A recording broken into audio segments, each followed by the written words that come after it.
Oklahoma's lawmakers in Washington are condemning President Joe Biden's actions to make it harder for Americans to build their own guns. The new ATF rules would also make it harder to buy certain replacement parts for guns.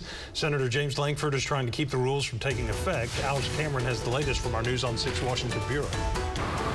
Well, as in many cities, the homicide rate is up here in Washington. Nationally, it jumped 30% in 2020, another 5% last year. And with it, the number of ghost guns being recovered by police, 20,000 last year. That's a tenfold increase in these ghost guns from 2016. President Biden on Monday announced the build kits being sold online will now be considered firearms, meaning the manufacturers will have to be licensed, put serial numbers on the kits, and conduct background checks on the buyers, a move the NRA has called extreme. Is it extreme to protect police officers? Extreme to protect our children? Extreme to keep guns out of the hands of people who couldn't even pass a background check? For years, criminals have sought out these unmarked guns to murder and to maim. But what the Biden administration calls common sense gun control, some Second Amendment advocates call an infringement on the rights of law-abiding citizens.